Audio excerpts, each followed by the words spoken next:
Hello, my name is Jill. I'm here at the Pickwood branch of the San Rafael Public Library, and I am going to share Rudolfo Anaya's story, La Llorona.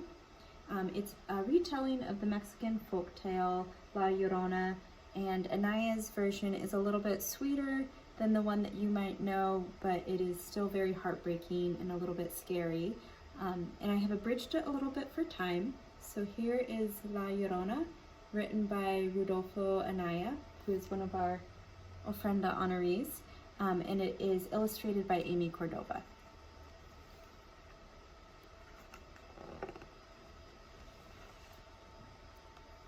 Long ago in ancient Mexico, a village celebrated the festival of the sun. On that same day, a baby girl was born. Her parents named her Maya. When the chief priest blessed the baby, he noticed a birthmark on her shoulder. "It's a shining sun," he said. "Maya is a child of the sun. She will never die." Maya lived a happy life. She grew into a lovely young woman, adored by everyone. She helped her parents with their work in the fields and learned the ways of the village. The gods who lived on top of the volcano also loved Maya, but Senor Tiempo did not like Maya. He knew Maya was destined to be immortal.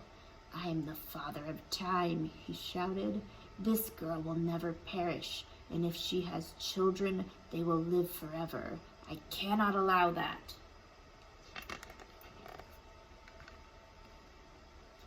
Maya's parents feared for their daughter, so they took her up the volcano into the jungle.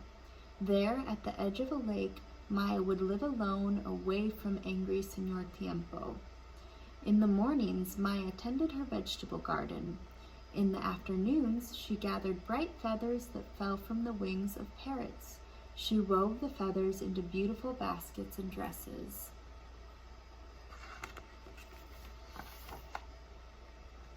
As time passed, Maya grew lonely. "I wish someone would come live with me," she said to her friend, Senora Owl. "It's time for you to have niños," Senora Owl replied. This made Maya happy.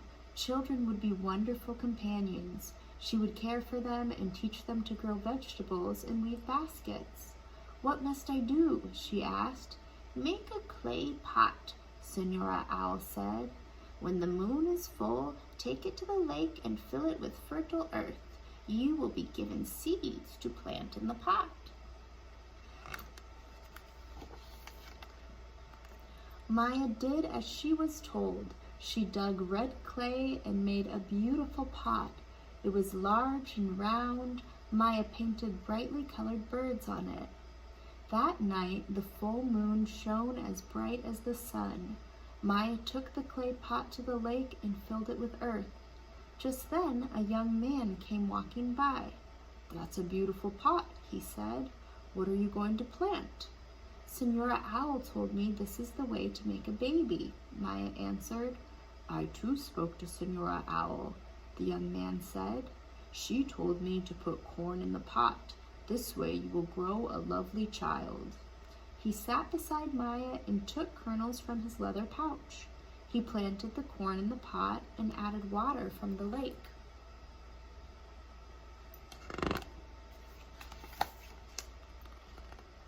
Maya thanked the young man and returned home. She placed the bowl on the window ledge. Each night the moon shone on the bowl and the sun warmed it by day. Many months later, Maya heard a whimper. Curled up in the bowl lay a baby girl. "Mi niña," Maya cried. She took the baby and wrapped her in feather blankets. "You are as beautiful as the tassels of a corn plant," Maya whispered. "I will name you Corn Maiden."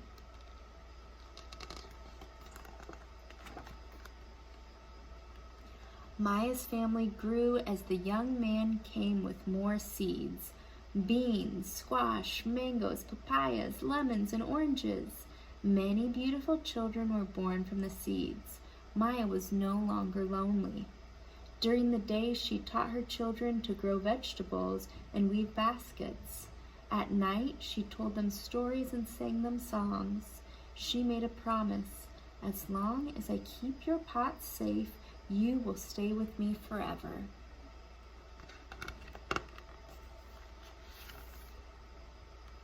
Senor Tiempo looked everywhere for Maya.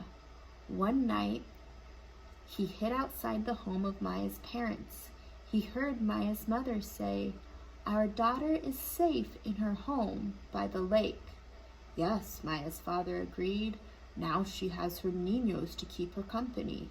"Children," Senor Tiempo shouted. "I must make sure they are not immortal like Maya." He put on a mask and pretended to be a wise old teacher. He appeared at Maya's garden, where she and her youngsters were gathering corn, beans, and squash.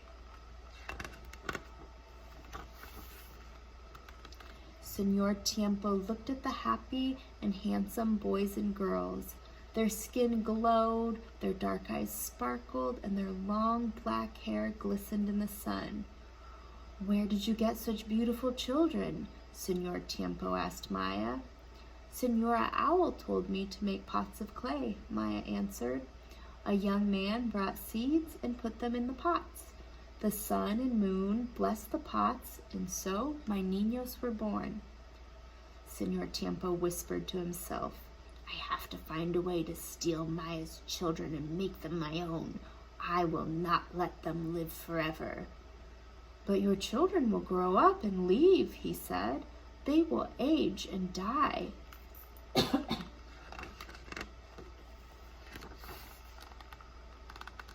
"No," Maya answered. "Senora Owl told me if I keep the pots safe, my children will be immortal."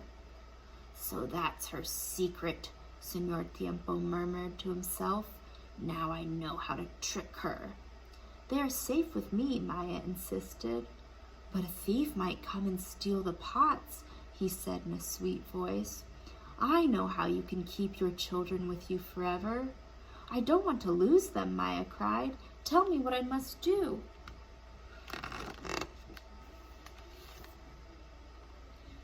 "You must break the pots into pieces and throw them in the lake. This way your children will have everlasting life," Senor Tiempo told Maya. Maya believed Senor Tiempo was a wise teacher. She broke the pots, took the pieces to the lake, and threw them into the water.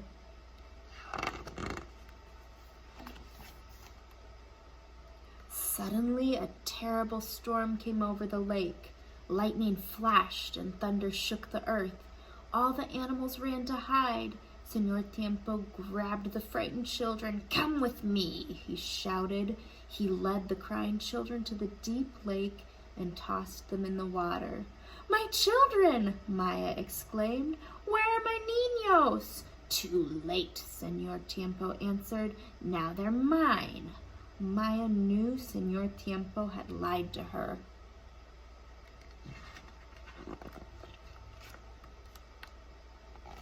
Maya realized she would never see her children again. She ran along the edge of the lake, crying, "Mis niños! Mis niños!" Her mournful cry echoed across the lake. She wept and pulled her tangled hair. Tree branches tore her dress of its bright feathers.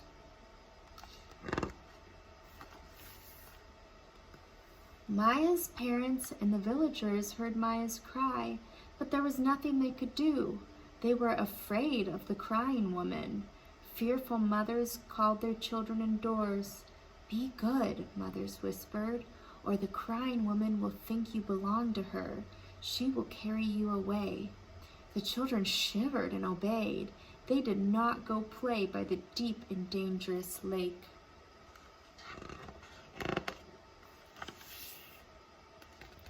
Maya had become La Llorona, the crying woman. Since she is immortal, she must search for her children forever. Today, her fearful cry is still heard at night. She appears along the banks of rivers and lakes. Have you heard the cry of La Llorona? If you have, you know she is warning you to stay away from dangerous places.